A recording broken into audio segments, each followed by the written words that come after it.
그래서 우리는 하나님 보시기에 영적인 복된 됐습니다. 영적인 복된 열매가 주렁주렁 맺어서 하나님이 우리를 볼 때에 기뻐하시는 우리 성도와 우리 교회가 되기를 소망합니다. 제가 이발을 했죠. 수요일날 이발을 했습니다. 그래서 머리가 너무 길고 참 이렇게 흰머리가 많이 나와가지고 큰일 났어요. 그래서 좀 자르고 왔는데요. 그러니까 수요일날 이발하면서 제가 자주 가는 그 이발소 가서 이발하는데 그 아저씨가 그 이발 사장님이 저에게 뭐라 얘기하냐면, 제가 목사인 거 알아요. 목사님, 어젯밤에 TV 보셨습니까? 그런 거예요, 저는. 아니요. 왜요? 목사님 그거 꼭 보셔야죠. 뭔데요? 그 교회에 대해서 나온 PD수첩인가요? 나와서 있는데 그거 안 보셨어요? 아니, 봤습니다. 아침에 봤습니다. 그래서 제가 밤에 못 보고 아침에 인터넷에 딱 들어가면 그게 기사로 떴더라고요. 그래서 찾아서 동영상을 보는데 뭐 이런 보신 분도 있고 안 보신 분도 있을 텐데 참 마음이 아팠습니다. 제가 그 교회를 압니다. 아주 큰 교회이고요. 그 목사님이 정말 능력 있게 감당하는 그런 교회였어요. 그런데 그 이발소 사장님이 저에게, 목사님, 그 교회 이단이죠? 그런 거예요. 예, 맞습니다. 이단입니다. 여러분, 방송에서 나온 그 교회는 이단입니다. 그런데 제 마음속에 두 가지 마음이 있는 거예요. 한 가지는 그렇게 크고 그렇게 잘 나가는 목사님이 하나님 앞에 온전치 못하고 사람들에게 덕을 끼치지 못한 모습을 보면서 복음의 문이 닫히면 안 되는데 그런 염려가 되는 거예요.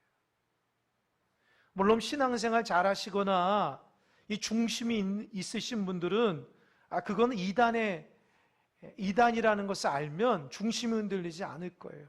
아마 뭐 이단이 아니더라도 저 교회는 바르지 못하다, 저 목사님은 바르지 못하다, 분별이 될 겁니다. 그러나 믿음이 약하거나 또 가족 중에 혼자만 믿는 사람들이 있다면, 가족 식구들이나 주변 사람들이 또 믿음이 약한 사람들은 하나님 볼 때에 신앙이 소용없구나, 신앙은 다 거짓된 거구나,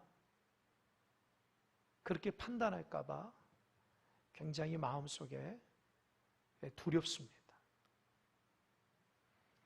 한편으로는 하나님께서 왜 방송을 통해서 이렇게 보여줬을까? 교회가 하나님의 뜻대로, 목회자가 하나님의 뜻대로, 성도가 하나님의 뜻대로 살도록 경고했지만 그러지 못할 때는 하나님이 방송을 통해서 심판하시는구나, 그런 생각도 해보았습니다.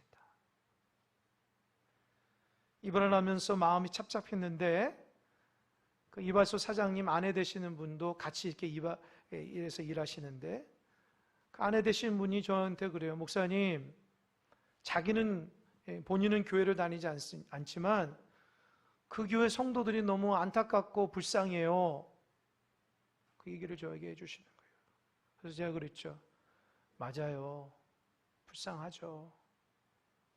그렇게 얘기하고 제가 눈을 감고 이발을 하면서 하나님 앞에 중보기도 했습니다. 하나님, 그 성도님들 붙들어 달라고. 평생 바르게 신앙생활을 했다고 달려왔는데 그들이 주님을 따라가는 것이 아니라 이적과 기적을 따라감으로 온전치 못하여서 굉장히 고통 중에 있는 성도들이 있을 거라 생각하고 하나님 그 교회를 불쌍히 여겨달라고 기도했어요. 그러면서 이윽고 제가 섬기는 큰사랑교회를 위해서 기도했습니다. 하나님, 우리 교회가 하나님 앞에 합당한 교회입니까? 하나님 목회자인 제 자신이 하나님 앞에 바른 목회자입니까? 우리 성도님들이 하나님 앞에 진실한 성도입니까? 우리가 혹시 그 교회처럼 기적과 이적만을 따라가다가 바르지 못한 신앙으로 인해서 타락하진 않았습니까? 제가 하나님 앞에 기도했습니다. 그리고 하나님 기뻐하시는 교회요, 목회자요, 성도가 되도록 하나님 앞에 간절함으로 기도했습니다. 여러분,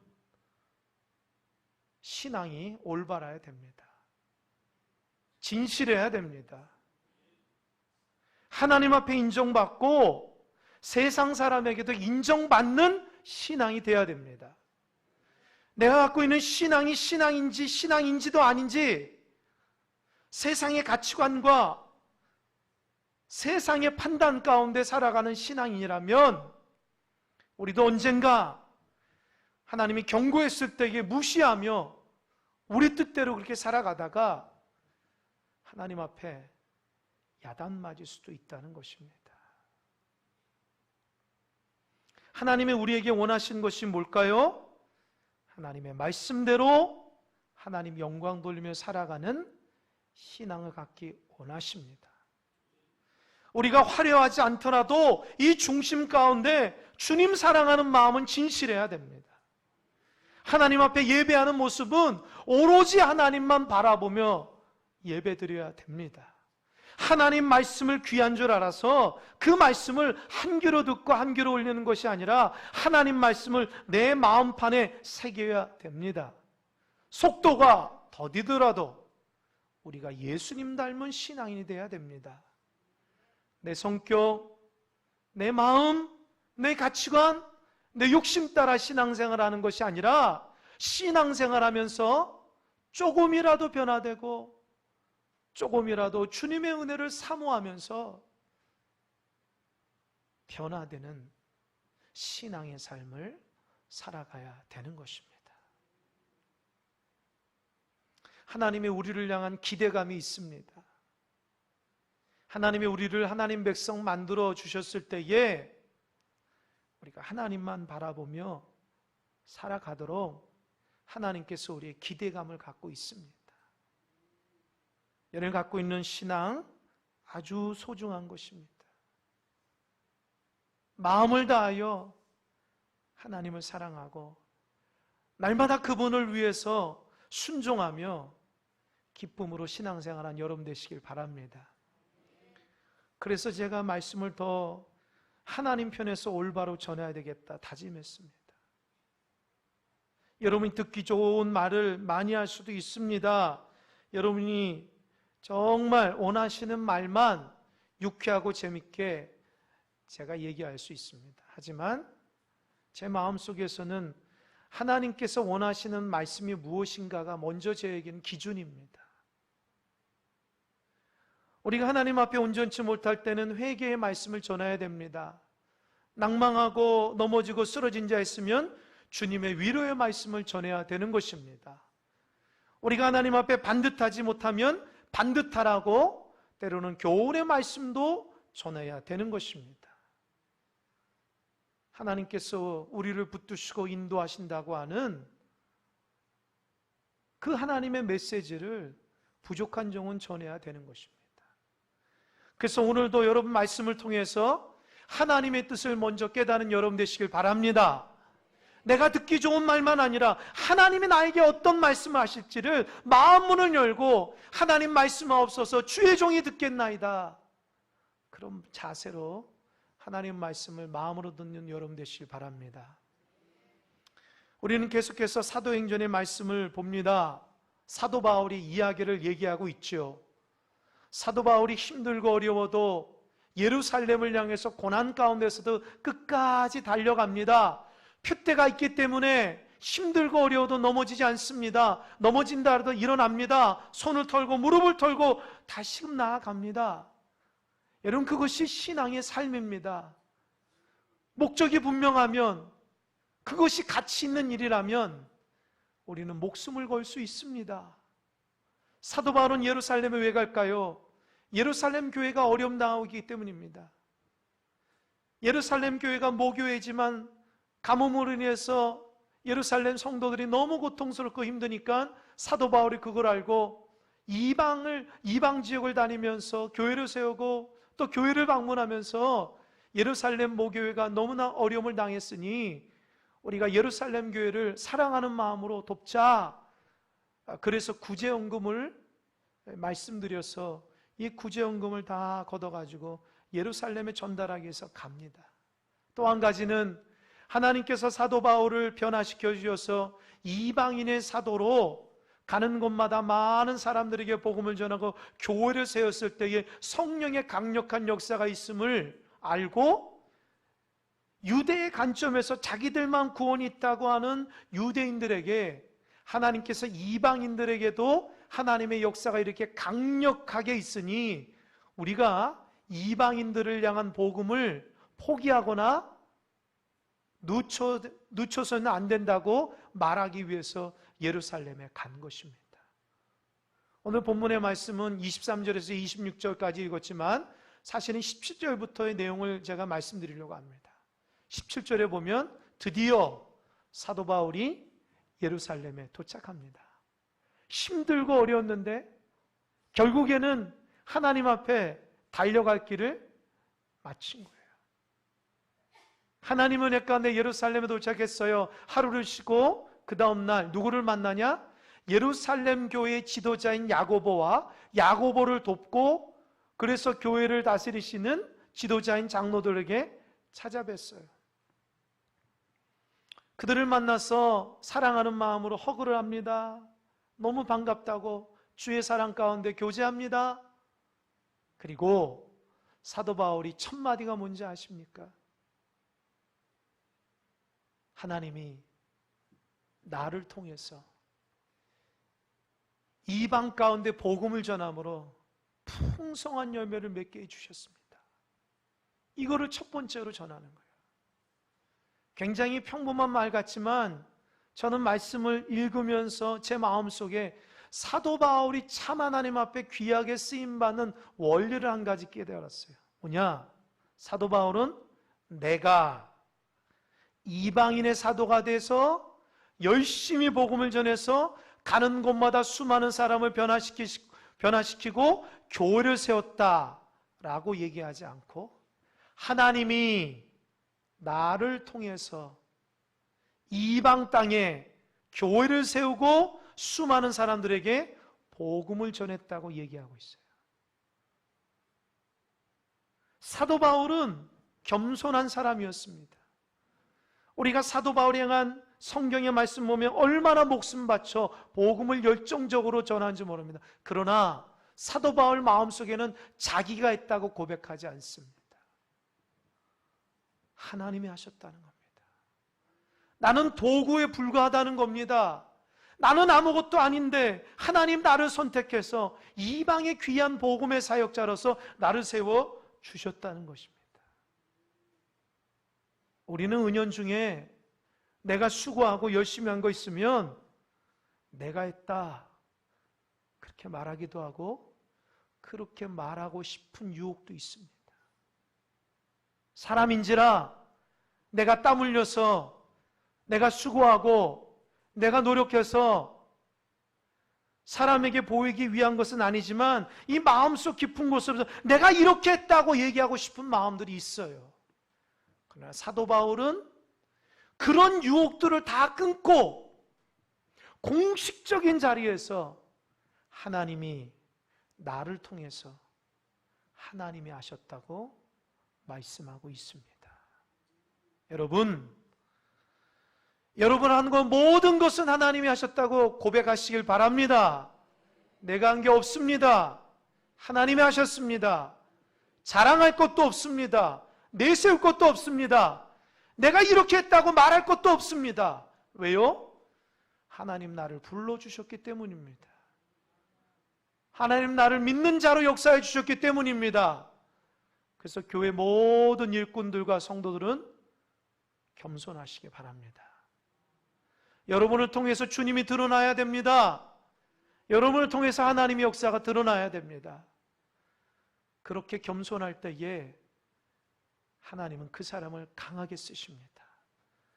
하나님이 능력 있는 사람을 쓰는 것이 아니라 주님 드러낼 수 있는 겸손한 사람을 찾고 있습니다. 그 일을 통해서 하나님이 하셨다고 고백할 사람을 찾고 있습니다. 제가 말씀을 묵상하면서 하나님, 제가 교만했다면 용서해달라고 제가 한 주간 회개했습니다. 은연중에 나를 내세우고 싶고, 은연중에 내 뜻대로 하고 싶고, 은연중에 나만 축복받고 싶은 마음들이 일어났다면 하나님 용서해달라고 그렇게 하나님 앞에 회개 기도했습니다. 그리고 하나님만 앞세워야 되겠다. 하나님의 교회이니 하나님만 앞세워야 되겠다. 그런 다짐을 했습니다. 그 말을 듣고 야고보와 장로들이 하나님께 영광 돌리는 거예요. 내가 했다고 하는 것이 아니라 하나님이 하셨다고 하니까 듣는 사람이 하나님 영광 돌리고 하는 거예요. 내가 했다고 하면 상대방도 아니야, 내가 했다고 얘기할 겁니다. 하지만 하나님이 하셨다고 하니까 듣는 자가 하나님께 영광 돌리는 겁니다. 여러분, 우리는 모두 다 하나님이 하셨다고 하는 고백만 하시길 바랍니다. 내가 이제껏 믿음 생활한 것도 하나님의 은혜이고 우리 옆 사람의 중보기도의 덕분이라 그런 마음을 늘 간직하시길 바랍니다. 내가 열심히 했고, 내가 노력해서 했고, 내가 힘들어도 했고, 그렇게 말하고 싶더라도 하나님이 하셨고, 하나님이 붙들어 주시고, 주변에 좋은 사람들이 나를 격려해 주시고 축복하시고 바른 길로 지도해 주셨기 때문에 나를 붙들어 주셨다고 하는 그런 소망에, 그런 긍정적으로 겸손한 마음으로 고백하는 여러분 되시길 바랍니다. 야고보와 장로들이 너무 기뻐했어요. 감사했어요. 어떻게 사도 바울을 통해서 이렇게 멋지게 하나님의 일을 감당할 수 있을까? 그러면서 사도 바울을 사랑하고 사도 바울을 위하는 마음으로 어떤 말을 하냐면, 그러나 사도 바울에게 한 가지 염려가 된다. 한 가지 걱정이 된다. 그게 뭡니까? 라고 얘기하니까 야고보가 이런 얘기를 합니다. 예루살렘에는 유대교 크리스찬들이 많다. 예전에는 율법을 신봉하고 예전에는 율법만 살다가 예수님을 영접해서 예수님을 나의 구주로 모시고 살지만 여전히 율법의 것을 버리지 않고 살아가는 사람들이 많이 있다는 거예요. 그들이 듣기로 사도 바울이 이방 땅을 다니면서 복음을 전할 때에 사도 바울이 복음을 전할 때 뭐라 얘기냐? 모세의 율법을 따르지 말아라. 할례를 하지 말아라. 유대교의 간습대로 살지 말아라. 이렇게 말을 했다는 거예요. 그래서 예루살렘에 있는 예수님을 믿는 유대교인들이 모두 다 사도 바울에 대해서 분개하고 있다는 거예요. 그래서 사도 바울이 여기를 온 줄 아니까 모두 다 사도 바울을 죽이려고 혈안이 되어 있으니 예루살렘 교회의 지도자인 야고보와 그를 돕고 있는 장로들 입장에서는 사도 바울은 참 신실한 하나님의 일꾼인데 오해를 받고 있는 거예요. 그럼 어떻게 해요? 그렇게 사람들이 들었다는데. 그래서 한 가지 얘기를 해줍니다. 바울아, 내가 너 진심을 알지만 이 사람들이 이렇게 오해를 하고 있으니 그래서 너를 죽이려고 하니 너가 여기 4명의 사람들이 있는데 이 사람들이 하나님 앞에 서원한 사람이다. 하나님 앞에 일정 기간 오로지 다른 것 다 끊고 오직 하나님께만 영광 돌리기 위해서 서원했는데, 서원한 사람들은 반드시 율법적으로 하나님 앞에 결례의 행사를 해야 되는 거예요. 하나님 앞에 어떠어떠하게 제사를 드리고 어떠어떠한 모습으로 율법대로 해가는 4명이 있는데 너도 그들과 함께 서원해라. 그리고 그들이 하나님 앞에 성전에서 일주일 있다가 마지막 일주일이 끝나고 8일째 되는 날 성전에 나와서 제단에 나와서 제사할 때에 한 사람마다 다 제사 비용을 대는데 사도 바울 너가 그 사람들 모두 다 제사 비용을 대라. 그러면 사람들이 사도 바울이 율법을 버리는 것이 아니라 여전히 율법을 가지고 복음을 전하는 사람인 줄 알아서 너를 죽이지 않을 것이다. 이렇게 야고보가 얘기합니다. 여러분, 사도 바울이 그 말을 듣고 황당하죠. 왜요? 사도 바울은 가는 곳마다 율법대로 살지 말라 얘기한 게 아닙니다. 사실은 율법을 폐한 것이 아니라 율법을 완전케 하시는 예수님의 복음을 전한 거예요. 할례를 하지 말라가 아니라 구원을 받는 것이 할례라면 하지 말라는 거예요. 오직 예수님만이 구원의 조건이지 할례를 함으로 구원받고 안 받고가 아니라는 거예요. 할례를 무시하는 것이 아니라 구원의 조건으로서 할례는 아니다라는 거예요. 구원은 오직 예수님을 믿어야지만 된다고 하는 바른 복음을 전하고, 누구보다도 사도 바울은 예수 믿기 전에 바리새인이었고 율법에 열심히 사람이었고 최선을 다한 사람이었기 때문에 누구보다도 율법을 잘 알지만 그 율법이 구원을 이루는 데는 아니라는 거예요. 그렇다고 해서 율법을 무시하는 것이 아니라 율법을 명령을 한 번에 해결할 수 있는 분이 오직 예수님이니 그 예수님을 믿으면 율법을 온전케 되니 예수를 믿으라고 한 것이지 율법을 폐하라고 한 것이 아닙니다. 사도 바울은 화가 났을 수 있어요. 왜? 오해받으니까. 나도 율법을 누구보다 잘 알고 율법대로 지금도 살아가면서 오직 예수님 안에 살아가는데 예루살렘에 있는 모든 유대인들이 사도 바울을 오해하는 거예요. 여러분이라면 어떻게 하겠습니까? 아니다. 그들이 잘못 알고 있다. 그렇게 해서 결례를 안 해도 됩니다.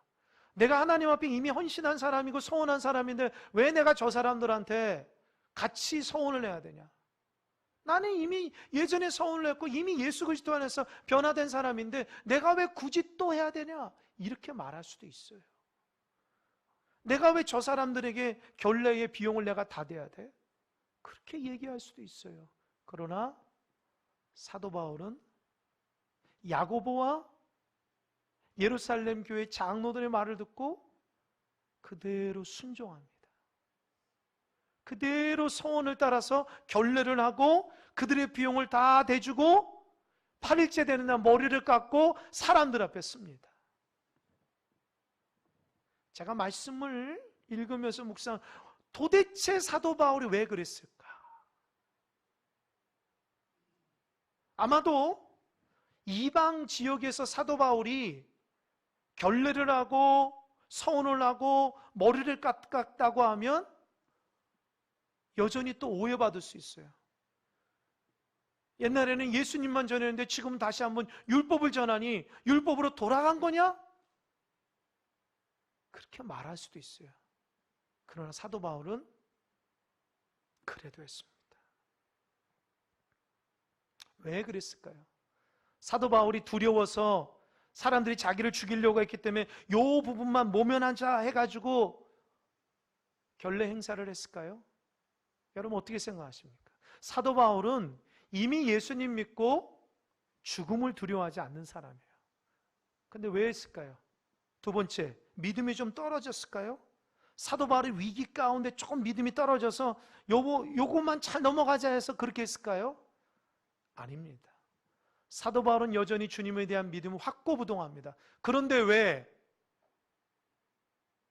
굳이 안 해도 되는 결례를 왜 했을까요? 사도 바울이 그들에게 비용을 다 대주면서 자기 자신도 똑같이 머리를 깎고 왜 율법을 따라 살아갔을까요? 여러분 잘 들으시기 바랍니다. 유대인들은, 유대교 크리스찬들은 율법이 있지만 예수님 믿는 사람이에요. 그러니까 그들은 예수를 믿는 사람이에요. 예수를 안 믿는 사람이 예수를 믿는 사람이에요. 근데 오해하고 있어요. 그러니 어떻게 해요? 사도 바울이 이게 아니다라고 하면 저 사람 모두는 사도 바울이 저렇게 예수를 믿으니 우리의 신앙이 진실한가? 그래서 실족하고 넘어질 수 있다라는 거예요. 사도 바울이 유대교의 수많은 크리스찬들 때문에, 자기 한 사람 때문에 넘어질 수 있게 할 수 있는데, 그렇지 아니하고 자기 한 사람이 비록 불필요한 것이지만 수많은 영혼들을, 그 영혼들을 실족시키지 않고 여전히 하나님 사랑 안에 거할 수 있도록 하기 위해서 사도 바울이 저 영혼들을 사랑함으로, 자기 마음에는 원치 않지만 저 영혼들을 사랑하는 마음으로 서운함으로 결례해서 머리를 깎은 것입니다. 이것을 성숙함이라고 말하는 거예요. 사도 바울이 자기 자신의 이익과 자기 자신의 생각으로만 생각한다면 절대로 머리를 깎지 않습니다. 서운함으로 결례를 하지 않습니다.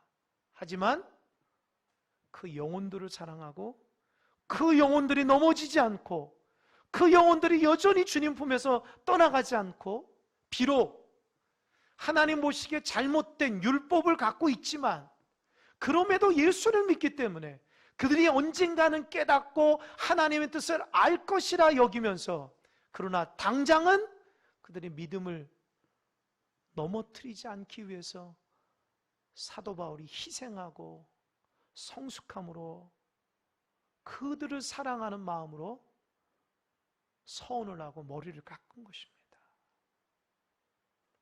여러분, 여러분이 갖고 있는 믿음이 무엇입니까? 신앙이 무엇입니까? 다 가치관들이 있습니다. 다 생각들이 있습니다. 사실 오늘 본문에 보면 유대교 크리스찬들이 사도 바울을 오해한 부분이 뭐냐면 율법을 무시했다라고 하는 거예요. 그리고 야고보가 뭐라 얘기냐면 유대교 크리스찬들이 예수님께 열심을 품어야 되는데 오히려 율법을 열심을 품는 자들이라. 여러분, 예수님 믿기 전에 여러분의 삶이 어땠습니까? 예수님 믿기 전에 다양한 삶이 있지만 그래도 예수님 믿으면 이제 과거와는 다른 삶을 살아야 되는 것이에요. 그러나 유대교 크리스찬들은 예수님 믿어도 여전히 율법대로 살아가는 거예요. 우리 식대로 얘기하면 변화가 안 된다는 거예요. 교회는 나오고 예수님 믿지만 여전히 세상적인 가치관, 예수 믿기 전에 가치관이 여전히 그 중심 안에 딱 있다라는 거예요. 그러니 예수님이 그 중간에 있어야 되는데 율법이 중간에 있으니 예수를 믿어도 여전히 율법적인 사고로 사도 바울을 보기 때문에 오해를 하는 거예요. 여러분, 예수님 믿으면 사도 바울이 얘기하듯이 과거를 배설물로 여길 수 있어야 돼요. 예수님 모르고 살아갔던 그거, 예수님 몰랐을 때는 여러분대로 마음대로 다 살아갈 수 있어요. 자기의 가치관과 신념이 있습니다. 그러나 예수님 믿으면 이전 삶하고 달라야 돼요. 보는 것이 다르고 말하는 것이 다르고 생각하는 다른 거, 마음 품는 것이 달라야 돼요. 그게 거듭남입니다. 그러나 예수를 믿어도 여전히 세상적인 가치관, 과거에 따랐던 그 가치관을 여전히 갖고 있으면 진실하게 신앙생활하고 있는 사도 바울을 오해할 수밖에 있는 거예요. 오해할 수밖에 없는 거예요. 사도 바울의 그 진실한 마음, 사도 바울의 주님 사랑하는 마음으로 신앙생활에서 이방 땅에서 수많은 고난과 어려움에도 예수님을 잘 복음을 전하는데 그 소리를 듣고 축복하고 격려하고 중보해야 되는데 그 사람들은 사도 바울의 복음의 예를 들어도 율법적으로 지키고 있느냐 안 지키는 거가 그게 중요한 거예요. 사도 바울이 얘기한 부분 율법을 어겼다니까 사도 바울이 아무리 많은 예를 해도 자기의 가치관과 자기의 생각으로는 도저히 용납이 안 된다는 거죠. 그래서 사도 바울을 오해하고 죽이려고 하는 것입니다. 여러분, 우리도 마찬가지입니다. 여러분, 보는 것이 예수님의 눈으로 바뀌시는 여러분 되시길 바랍니다. 예수님 믿었으면 이제 보는 것이 달라져야 됩니다. 예수님 믿었으면 듣는 것이 달라져야 됩니다. 세상 가운데 자기 중심적으로 들었다면 이제는 예수님의 귀로 바뀌셔야 됩니다. 여러분 마음속에 예수님의 마음으로 품으셔야 됩니다.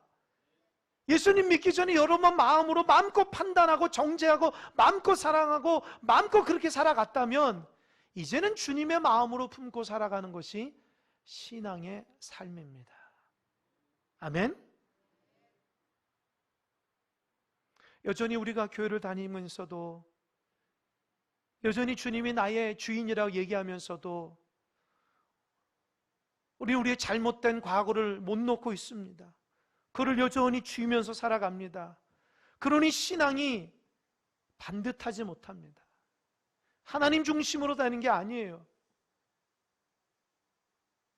또 어떤 이는 자기의 어렸을 때의 신앙적인 그런 배경과 그런 훈련과 그런 모양대로 살아가기 때문에 그것이 전부라고 생각할 수 있습니다.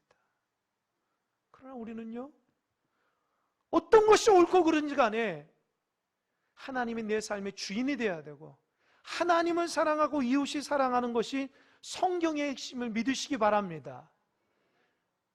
내 주권, 내 생각, 내 뜻, 내 가치관, 내 생각이 중요한 것이 아니라 하나님이 원하시는 것이 무엇인가가 중요한 것입니다. 그럴 때에 우리의 신앙이 바른 신앙의 삶을 살아갈 수 있는 것입니다. 사도 바울이 결례를 행하라고 했을 때에 잠깐 고민했을 거예요. 나는 예수님 한 분이면 충분한데 내가 굳이 이걸 해야 되나? 그러나 사도 바울은 예수를 믿지만 제대로 믿지 못해서 믿음이 연약한 자가 넘어질까 봐 그 영혼들 살리기 위해서 오히려 결례의 행사를 과감하게 한 것입니다. 사도 바울의 믿음은 한 영혼을 살리기 위한 믿음이었습니다. 나은 사람 잘해서 하나님 축복받고 나은 사람 인정받으려고 하는 것이 아니라 나 때문에 저 영혼들이 넘어지면 안 된다 생각하는 성숙한 마음으로 그렇게 신앙의 삶을 살아간 것입니다. 여러분도 성숙한 믿음의 삶을 살아가시기 바랍니다. 한 주간 새벽 기도하면서 제가 민수기 16장 41절로 50절의 말씀을 묵상하며 큰 은혜를 받았어요. 사실 민수기 14장부터 19장까지는 이스라엘 백성이 가나안 땅에 다 도착했지만 부정적인 보고를 통해서 38년 동안 다시 뺑뺑이 돌기 시작하는 거예요. 그리고 훈련받아서 이제 가나안 땅에 재차 딱 도착했을 때에 이스라엘 백성이 훈련받았다고 하면서 넘어진 거죠. 어떻게 해요? 모세와 아론의 같은 지파인 레위 지파라는 사람 중에 고라라는 사람이 있습니다. 또 르우벤 지파 자손, 이스라엘 백성의 장자인 르우벤 지파 자손이 모세와 아론에게 돌을 들고 반기를 든 거예요. 그게 뭐냐? 모세, 너만 하나님의 사람이냐? 아론, 너만 하나님의 제사장이냐? 나도 레위 사람이다. 아마 그들은 모세와 아론이 이스라엘 백성을 38년 동안 하나님의 뜻대로 이끌어가는데 그들이 갖고 있는 권위, 그들이 갖고 있는 권한, 그들이 하나님과 가까이 가는 것 때문에 부러웠던 것 같아요. 시기감에 일어나서 고라가 들고 일어났고 그 옆에 250명의 지도자급이 다 들러붙었어요. 모세가 이 문제를 아론에게 얘기하고 하나님 앞에 엎드립니다. 하나님이 개입하십니다. 모두 다 하나님의 회막 가운데 다 나오라. 다 나왔습니다. 하나님이 무엇이 옳고 그른 것을 판단해 주겠다. 사실 모세와 아론은 자기가 지도자가 되고 자기가 제사장이 되어서 싶은 게 아니라 하나님이 세우신 거예요. 그러니까 이스라엘 백성이 지금 모세와 아론 돌을 들여 죽이려고 하는 것은 단순히 그들에게만 아니라 하나님께 대한 행위였다는 거죠. 하나님이 성막 앞에 회막에 다 섰을 때에 고라 자손들과 그 사람들에게 회개를 몇 번을 요청했지만 그들이 깨닫지 못합니다. 그래서 고라 자손이 거기 자리만 지진이 일어나서 땅이 꺼져서 고라 자손이 다 죽었어요. 250명의 지도자급 사람들이 거룩한 향로를 가지고 나오라고 했을 때 하나님이 자기에게 불로 응답할 줄 알았는데 이 향로에 불이 붙은 것이 아니라 여호와의 회막에서 불이 나와서 향로를 들고 있는, 죄를 짓고 있는 250명의 지도자를 다 불태워 죽인 거예요. 그들을 심판했습니다. 그리고 들고 있던 향로만 딱 고정된 거예요. 하나님의 모세 아론에게 그 향로를 두들겨 펴서 하나님의 거룩한 제단을 쌓는 것을 만들어. 그래서 이스라엘 백성들이 제사할 때마다 하나님 앞에 죄 짓지 않도록 그렇게 교훈으로 만들라, 이렇게 했어요. 그것을 이스라엘 백성이 받습니다. 어떤 사람은 하나님을 두려워하고 이제는 그래야 되지 말아야 되겠다 했는데 그들 중에 어떤 이가 모세 아론에게 공격하는 거예요. 너가 고라 자손 너 때문에 죽었다. 250명 향로를 들고 있는 사람이 너 때문에 죽었다. 하나님 또 개입하시는 거예요. 회개하지 못하는 그들에게 하나님 개입하셔서 모세와 아론에게 합니다. 너희들 비켜라. 내가 전염병으로 그들을 다 죽이겠다. 하나님 굉장히 화가 나신 거예요. 그때 모세와 아론이 비키지 않습니다. 하나님 앞에 그들 가운데 그냥 엎어집니다. 하나님이, 그러니까 그 한가운데서부터 이렇게 전염병을 하는 것이 아니라 끝에서부터 전염병을 하는 거예요. 모세와 아론 때문에 전체적으로 죽이지 못하고 끝에서부터 막 전염병이 시작돼서 죽어가는 거예요. 그때 일어나서 모세가 아론에게 그럽니다. 아론아, 너가 거룩한 향로를 붙들고 전염병이 창궐해서 죽어가는 그 한가운데를 뚫고 들어가라는 거예요. 그러면 전염병이 멈출 것이라고. 아론이 모세의 말대로 회막에 가서 거룩한 향로를 들고 불을 피운 그 상태로 전염병이, 하나님의 진노가 임하고 있는 이스라엘 백성 가운데 그걸 들고 갑니다. 딱 들고 갔을 때에 아론이 딱 들어섰는 그 현장에서 전염병이 딱 멈춥니다. 그리고 14,700명, 아론이 오기까지 전염병으로 죽은 사람이 14,700명만 죽고 나머지는 살아납니다. 아론이 살린 거예요. 저는 이 말씀을 묵상하면서 어떤 생각이 드냐, 여러분 생각해 보세요. 향로는 거룩한 것이에요. 이스라엘 백성은 죄를 졌어요. 이 거룩한 향로가 죄 가운데 있으면 어떻게 해요? 죄를 불태워야 되잖아요. 근데 죄를 불태우지 않아요. 어떻게 해요? 죄를 덮어버려요.